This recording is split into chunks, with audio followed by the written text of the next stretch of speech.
Hi, this is Annie Grace, and welcome to this Naked Mind podcast. I'm here with Victoria. Hi, Victoria. Hey, Annie. How are you? I'm great. Thanks for having me.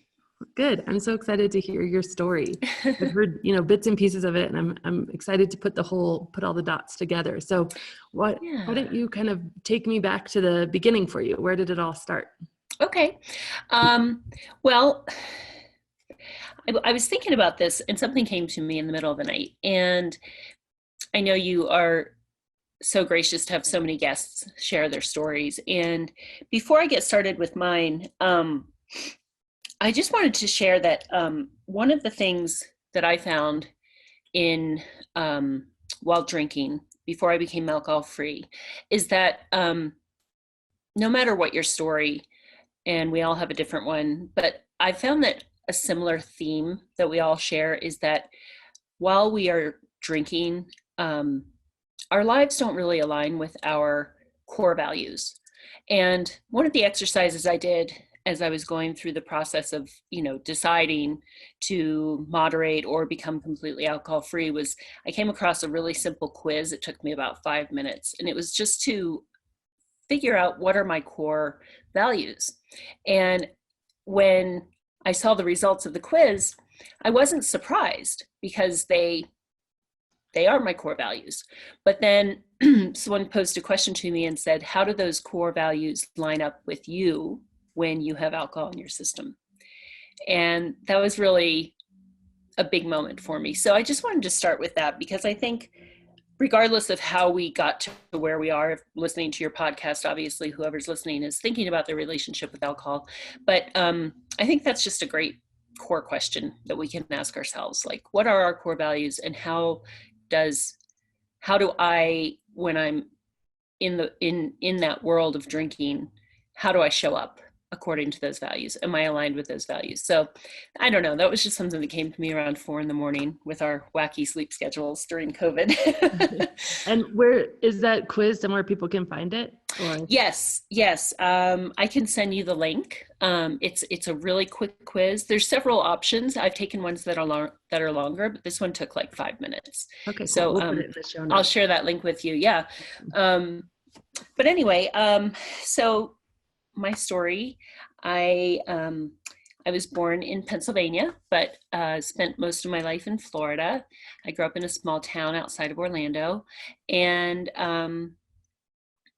I was the youngest child. I have an older brother who's 5 years older. And I grew up in a home where there was a lot of dysfunction. My mom had this was the 1970s and 80s. My mom had undiagnosed, untreated mental illness. That was not easy.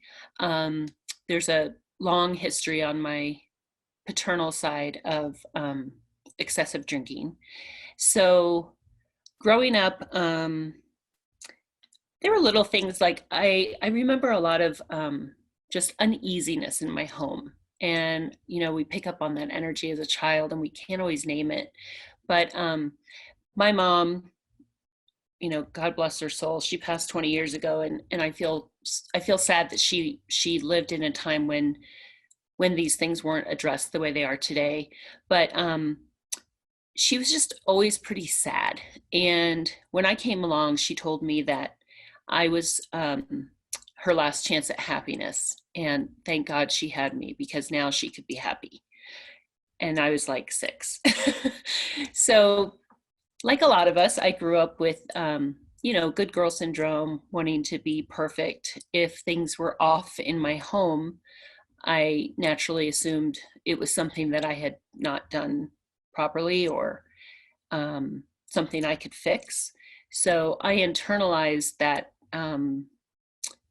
that rescuing behavior very, very early on in my life, and did my best to succeed at everything I did. I was pretty hard on myself if I didn't. And, in my home, I was kind of like the normal one. And I prided myself on that and worked really hard to maintain that.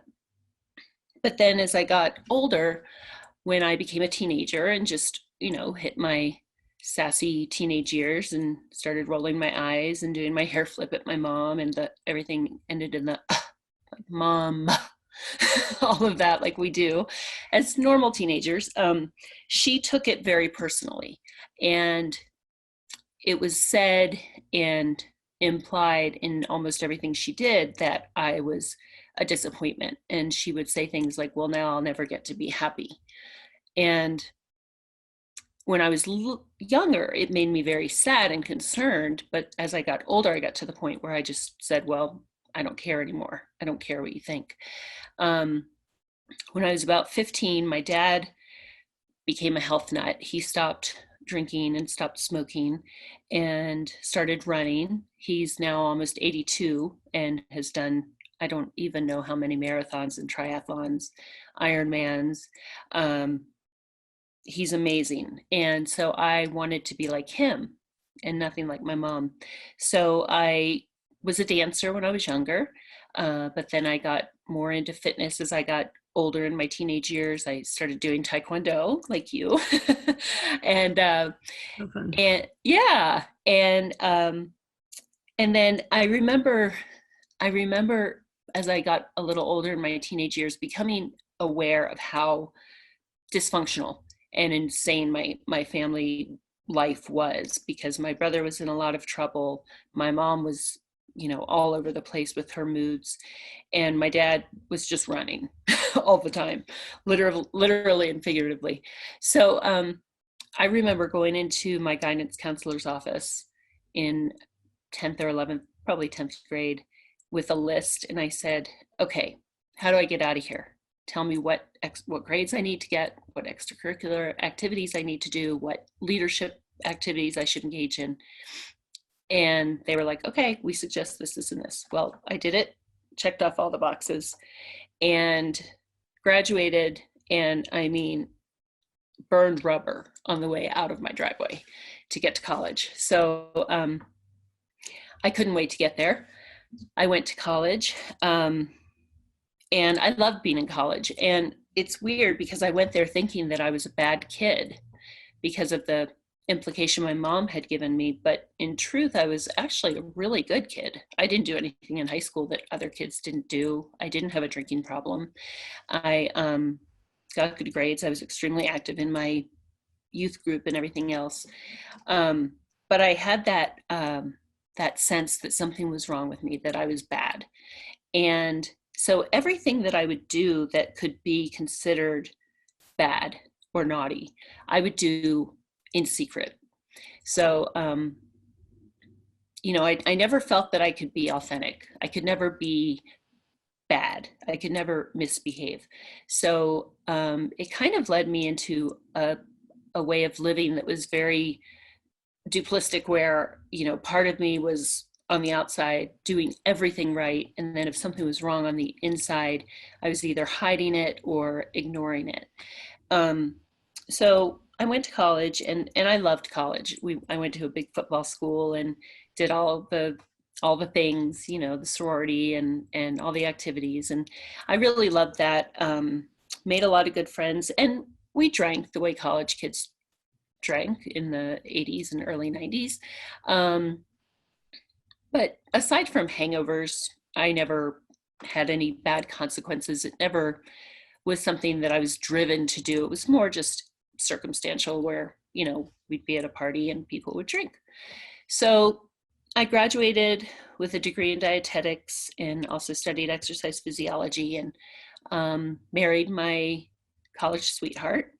And we moved to Miami, and we had children. We had 3 kids within 4 years. And as I look back, I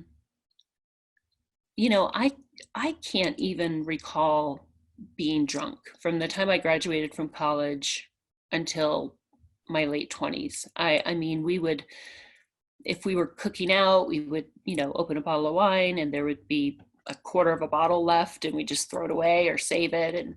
And so I remember thinking, oh, okay, I didn't get the curse, whatever you call it, that ran on one side of my family.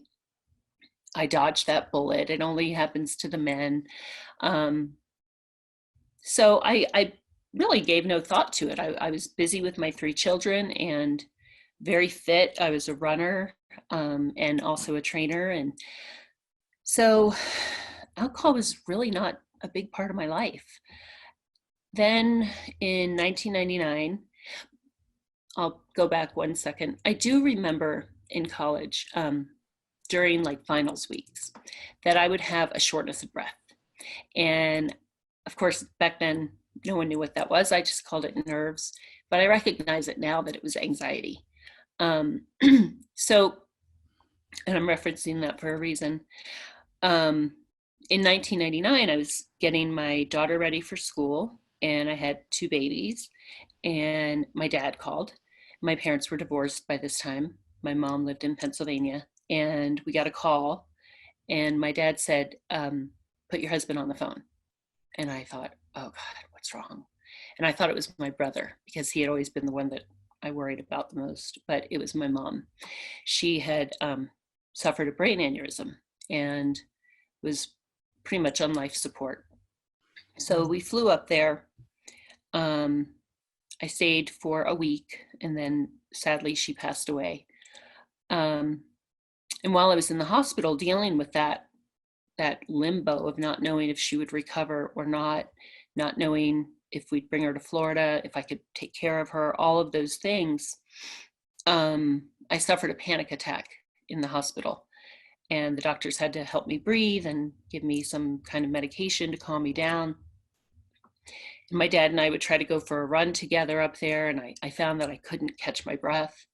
So after she died, there were some things that happened around her death, and some things that I found, after she died, that to me at the time felt like a confirmation of everything I had internally thought she thought about me. So basically, when she died, I got the message, and again, this is mental illness, but I got the message that I wasn't enough, that I wasn't okay, that I had been a disappointment to her. So sorry for the water bottle. So my husband at the time had flown back to Florida to be with our children, because we'd been away for quite a few days. And so I flew back by myself, and I got absolutely drunk on the way home. I had never done that. I had never drank in an airport. I'd never drank on a plane. I got in a cab and threw up out the cab. And I came home, and my husband was like, whoa.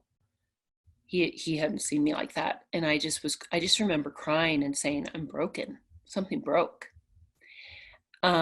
So for me, it was a very specific time when I began to consume alcohol versus use alcohol. And over the next several months, I tried to go back to normal life. I had 3 children under the age of 7. My husband was an attorney, worked a lot. So, it was just expected that I would go back to normal life. And I tried. But again, with the running, I kept finding I couldn't catch my breath. So, the bottle of wine that we would occasionally open when he would come home from work turned into me opening the bottle while I was taking care of my kids. And then sometimes hiding the bottle and opening a new one with him. It just slowly progressed to where I was drinking on a regular basis, drinking by myself. And, I remember doing story hour with my kids, and I'd have wine there, and my husband coming home and just sort of going, So I had a conversation with my brother and told him what had been happening. And he reminded me of the history in our family and said, I wouldn't go down that path. So I stopped. I said, you know what, you're right. This is turning into a problem. I'll just stop. But I never dealt with the internal stuff going on. And I just proceeded with life, did the best I could. And then about 2 years after that, my husband and I separated and ultimately divorced. So suddenly I went from being a stay-at-home mom with 3 little kids and that security and, being married to a person that I thought would love me unconditionally, to, okay, I wasn't enough for him either. Okay. So overnight, I went to, pretty much full-time care of my children, working. I started teaching Pilates. I built a studio at my house eventually, and cobbled together a good life. But the drinking was becoming more and more of a crutch. Stop me at any time if I'm rambling. No, this is great. So, and this was, this was 2003, and I'd say it was kind of the beginning of the mommy wine culture, where I was finding it easier and easier to drink with friends. It was more accepted. And, I had a lot of responsibilities. So I was the only adult in the house. My children were still young. My daughter was 7. My kids were 7, 5, and 4 when I got divorced. So I had a lot to do. Plus, I had to be up at 6 a.m. to train clients, get the kids to school, train all day, pick them up, do homework, cook dinner. So I had to kind of squeeze alcohol in. But I did recognize it was becoming more of that go-to whenever I would feel overwhelmed, whenever I would feel exhausted, whenever I would feel stressed. It was like Sunday night, the kids knew they had to go to bed. I would close the door because mommy was watching an adult show called Sex and the City. And I would sit there and drink my wine. And that was I started to consider wine time, me time. Mm-hmm.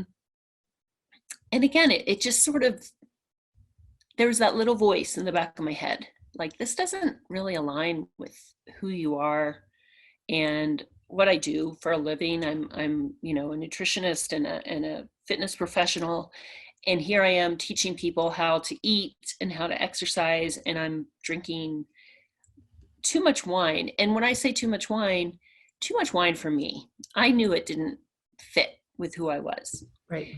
But there wasn't the awareness back then. It was black and white. So the only reference I had were people whom I'd seen in the media or in my family who had hit a really ugly rock bottom.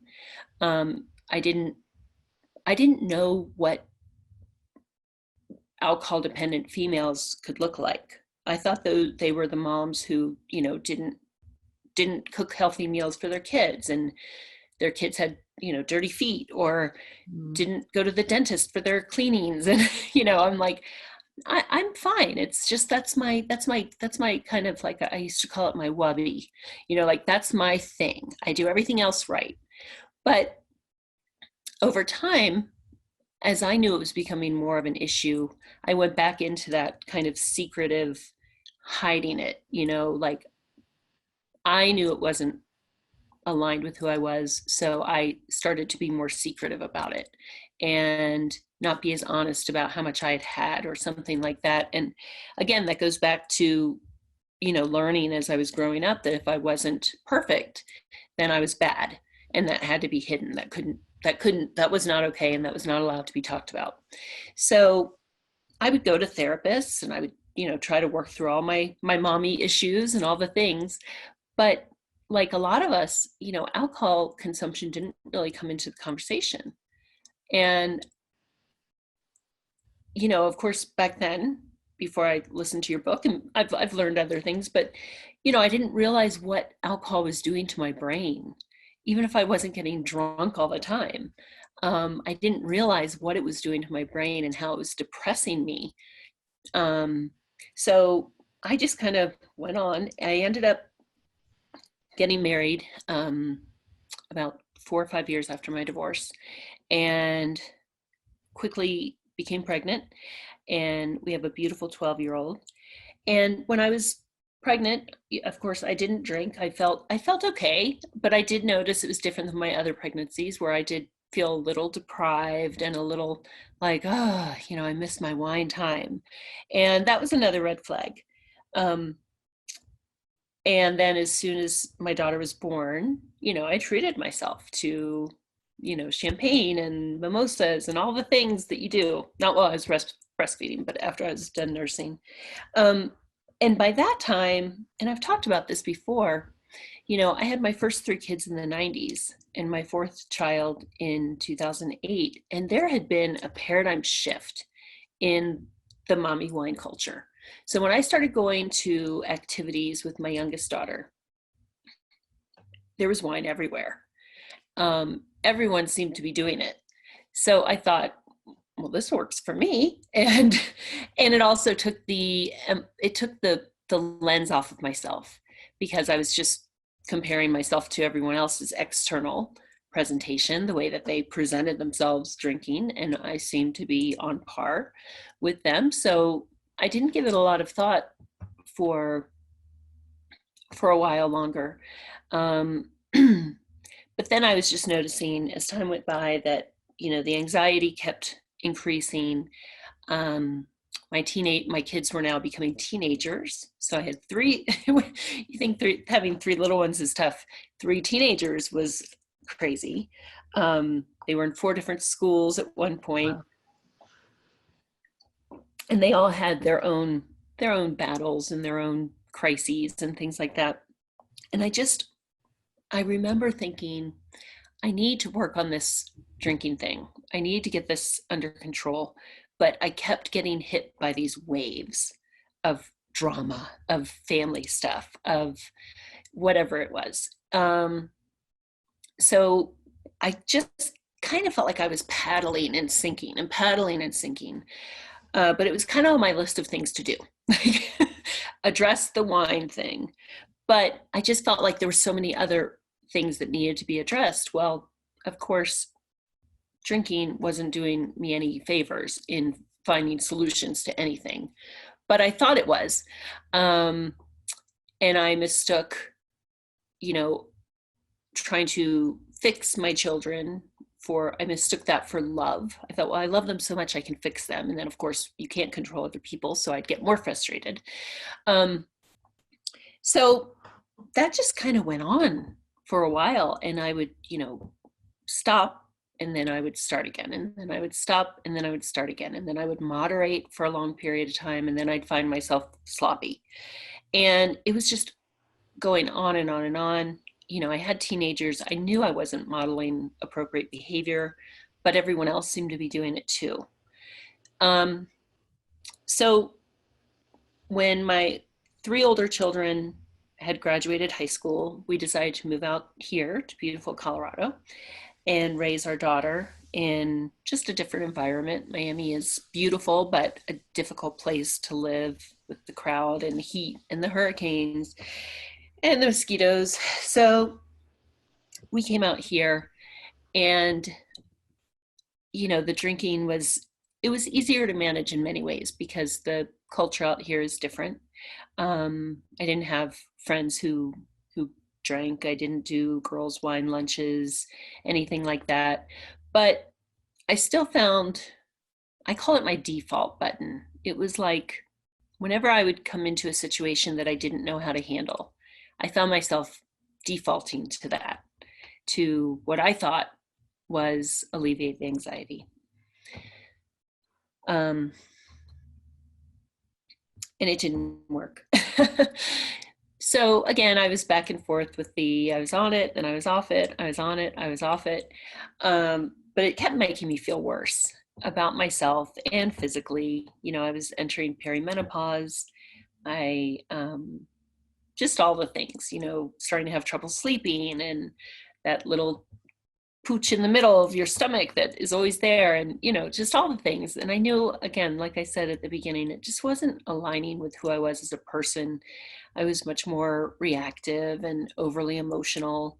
I kind of used wine to access feelings that I would suppress. So grief or anger about my mom, about things in my family, anything that, I felt like I didn't know how to deal with on a healthy level. Whenever I would go into that wine bottle, all the stuff would come up, but not in a healthy way. So again, it wasn't doing me any favors, and it started to feel, like that best friend who turns on you. I was like, wait a minute. I thought we had an agreement. We're friends. You're not feeling like a friend anymore. Right. So yeah, it's like, I feel like you're a little two-faced. We need to have a talk. Am I okay with just continuing? Do you have any Yeah, it's questions? great. Okay. So anyway, fast forward, 2018, I was in the shower after a workout and I felt a lump in my breast. And I had just had a healthy mammogram about 6 months prior. I was 47. Wow. Um, and had no history of breast cancer in my family. So, but I felt something and it didn't feel right. So I went to the doctor 4 days later, and it was, that dreaded thing where you're sitting in the waiting room in your robe and the other women are coming and going and you're still there, and they bring you back in, they bring you back in again. Then the radiologist comes in and she did an ultrasound and she said, "This is ugly. This is cancer." And it was like my world just narrowed to a pinpoint. I thought, what? What did I just hear? So that obviously was a big shift. The funny thing is, when I was diagnosed, I had always been so healthy. The bone broth and the green juice and the yoga and all the healthy things. The only thing that didn't fit was the wine. And I remember thinking, okay, well, I'm obviously never going to drink again in my life because now I have to fight for my life. And then after that, there's no way I will do anything ever to put my health at risk. And it turns out I do carry the BRCA1 mutation. So I was born with about a 75% chance of getting this. So I went through a very, very aggressive, it was a very aggressive breast cancer. So I had to go through, the kitchen sink regimen, they call it. So I had 16 rounds of chemotherapy. I had a double mastectomy, a hysterectomy, like 28 rounds of radiation, and then 6 months of oral chemotherapy.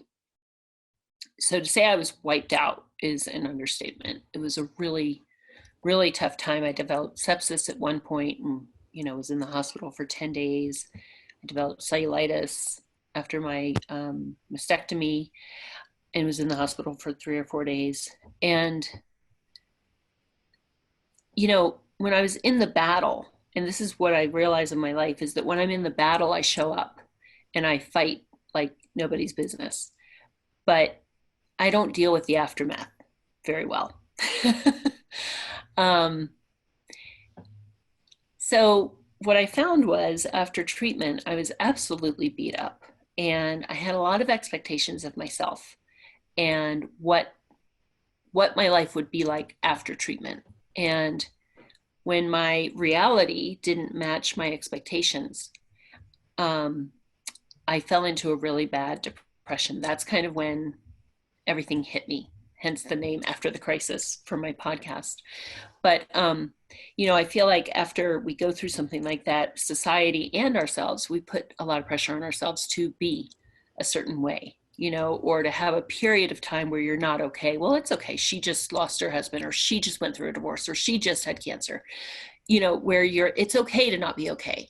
But there comes a point where you're supposed to be okay. And so people saw me ring the bell after chemo. They saw me start to grow a little bit of hair back. And I put on a brave face. But inside, I was not doing okay. And I found myself in utter disbelief when I picked up alcohol. I couldn't believe it. I was like, I just went through absolute hell. And why am I considering drinking? And now I'm doing it. And it was a brief period. And you can only imagine what my body, talk about a hangover.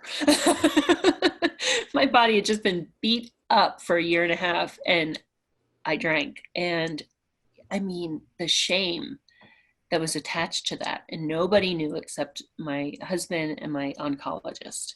And they were like, Victoria. And I couldn't put it together. I thought, why would I do this? I just went through so much. I lost my breast, my uterus, my hair, my, everything, my immune system. Why would I do anything to hurt myself? And that led me to a very interesting path that that included your book, that included a lot of intense therapy, EMDR. We've talked about that before. Just kind of going deep, pulling out those roots instead of, the way my therapist put it was, you've been putting pretty flowers and mulch around it, but you've got to go in and dig the roots out and get to the bottom of it. And so I know in your coaching, you talk about the 3 levels, the 3 S's, and so I understood what alcohol did to me as a substance. I'd kind of gotten over the society part of it because I'm not in a big drinking society now. Plus, as a cancer survivor, no one's pushing me to drink anyway. So I felt safe in the society part. It's what I realized now is that the reason I went back to it is because of the self. I had not dealt with the things that I needed to deal with that had put me in that default mode to begin with. That's why alcohol sort of became my default, was the stuff on the inside. So, when I kind of started to get to the bottom of that, and also, I listened to your book. I got tired of reading because I'd been on my butt for so long when I had cancer. So I do a lot of audiobooks, and what you said resonated with me so much. And it took the shame away because I realized that, number one, my brain and my body were not trying to kill me. They were trying to protect me, because when I started using alcohol as self-medication, my primitive brain learned that this is what we do when we feel scared or unsafe. Mm-hmm. And when I came out of cancer treatment, I was living as a broken body and a broken spirit and living with the fear of recurrence. And I didn't have the tools to deal with that. So it's only natural that my brain would say, well, duh, what do you do when you feel scared or unsafe? And thankfully that was, again, a brief period. And I realized, okay, Victoria, it's time to get really vulnerable. You think being vulnerable is losing your hair and breasts? No, it's a lot more than that. So I had to really take away the facade and go internally and do the work. And, and the things that I learned from your book took so much of the emotion out of looking at my relationship with alcohol. It just allowed me to look at it as just an observation, instead of the shame, and instead of the beating myself up about what I shoulda, coulda, woulda. It just went, oh, well, that makes sense. Of course, that's what I used. Some people use food. Some people use plastic surgery. They're addicted to lip injections, or, okay, I used wine. All right. And so it allowed me to take the emotion out of it and deal with my emotions on a different level, and then look at alcohol for what it was. And that I'm like, oh, okay, well, that's a depressant. It just increases my anxiety. And now I have other things that I can use. So, okay, that's easy. So it made the breakup with my best friend a lot easier. Yeah. I guess is what I'm saying. And it just, I don't know. I found that once I took the negotiation out of if I wanted to moderate, because again, it's not if you can, oftentimes you can, many people can. I just decided I was tired of wasting the energy on it. It was just like a tired old relationship that wasn't serving me. And once I took that negotiation out, it's like my brain just expanded. I found myself with all these creative ideas of what I wanted to do and what I want my life to look like now. And it's just given me a a much healthier way to deal with life, given me the ability to take a breath before I react, think about things, and again, it feels good now whenever I look at these core values to know that I am living in accordance to those values. Not always, not perfectly, but it's authentic. At least it's authentic. So if I'm not, at least it's not because of something I've put in my body. It's just me being me. So yeah, that's it. Oh, wow. What a journey. So much. Yeah, I'm sorry if I talk too much. No, that's perfect. That's what it's for. This is great. I love what you say about like, it just is like freeing up so much space when you make, that decision. It's, I had the same experience. It's so true. And just so empowering to think, even through all of this, what really brought you through it on the other end is putting down the guilt and putting down the blame and putting down the shame. Yeah. That was the thing that was holding me back for so long, because I just thought, wait a minute, no. I'm a smart woman. I'm a great mom. I love my children more than anything. I can do this. And the willpower, and then the willpower would give out, and then the shame. Yeah. That crushing shame. And it just feels wonderful to have found a way through this that doesn't involve that. And it doesn't mean you don't look at the things that you could have done better, like, oh, okay. But you go, okay, well, I did the best I could with what I had, and now I do differently. And if I screw up, at least it's me screwing up, and at least the way I like to say it is now, if I have a bad day, at least the next day I don't wake up with more wreckage, like, oh, great, I just poured gasoline on that little ember, and blew everything up. At least it's like, okay, the problem is still there, but at least I didn't make it so much worse. And that's a good feeling. So what is life, like now for you? What about socially and, with your husband, and, how are things? They're better. My older kids, they knew that I struggled. They did not like me when I would drink. So they have been wonderfully supportive, and it's improved all of our relationships. Most of my children are alcohol free, just because they don't want to go down that same, they see what it does to people. And so our life really doesn't have much to do with alcohol anymore, but it has to do with so many better things. There's a lot less drama. I live an authentic life now. I can wake up and, even if I feel a little tired, I've dealt with chronic pain since my cancer treatment. Chemo does that. But I'm getting healthier, and I'm more able to do what I want to do. I can exercise more now. And I never thought I would have a podcast, but I've created a podcast about life after crisis, any kind of crisis, because I think it's important for people to understand that there's not a finish line after you go through something difficult. You don't have to be okay. It's okay to have residual stuff come up, and you can find healthier ways to deal with it.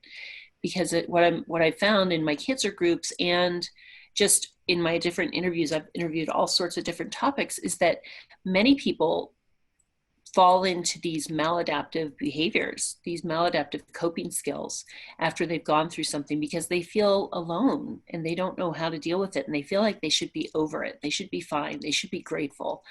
And, oftentimes they fall into some unhealthy patterns. So we talk about that. I've become an integrative nutrition coach. I did that while I was in treatment, which was great. It was a 40-week online module. So that updated my dietetics background, and also just gave me a more integrative approach to it. But then when I finished my certification, I may or may not have been stalking you a little bit, looking for a coaching program. But I thought, I wish I could be, I wish I could be a This Naked Mind coach, because so many of these things that we talk about in integrative nutrition could be balanced out more easily if the alcohol component is addressed, if there is an alcohol component. And if it's not alcohol, maybe it's a food addiction, or maybe it's a sugar addiction, or a social media addiction, whatever it is. But I thought, I really would love to learn to coach around this method, with this methodology, to address some of the elephants in the room that people don't always want to or know how to coach around. So I am one of your students. So I'm really grateful for that. I graduate, I think we finish in August. And, I'm just looking forward to sharing my story. And I'm just hoping that it's relatable, because I think there's a lot of women just like me, who are just wondering, not am I an alcoholic, but wondering, is this serving me? Is this helping me live according to my core values? Because I think any kind of label is stigmatizing, it's misunderstood. And this is just a really freeing way to look at it. Like, is it serving me? The same way, you and I have talked about gluten. Does gluten serve me? No, it doesn't. It makes my stomach hurt and it makes my joints hurt. I don't have to say I'm a glutaholic. I can just say it doesn't serve me, so I avoid it.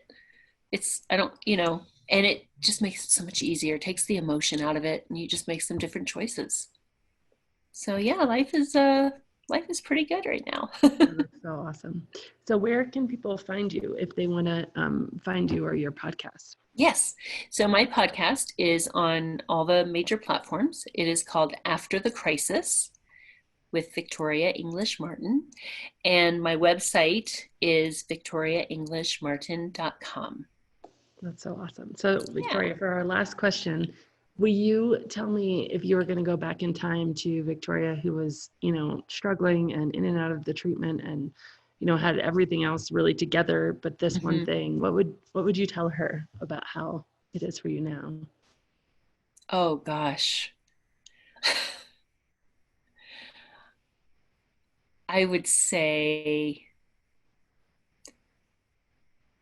trust your inner voice, trust your instincts. The universe has your back. Don't give up on yourself. You're worth it. So good. So good. That's so awesome. Thanks.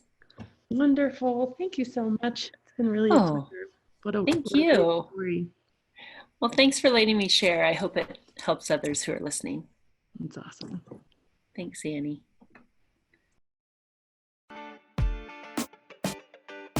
Hi, are you looking to connect with like-minded people? Sometimes maybe you feel like, as someone who knows all this information from This Naked Mind or the alcohol experiment, that you're living in a world of muggles and people just don't speak your language.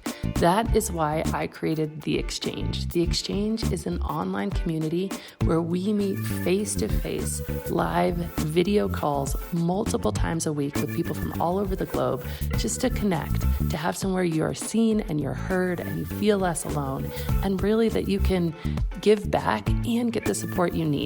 So if this sounds great to you, check it out at thisnakedmind.com/exchange. And as always, rate, review, and subscribe to this podcast, as it truly helps the message reach somebody who might need to hear it today.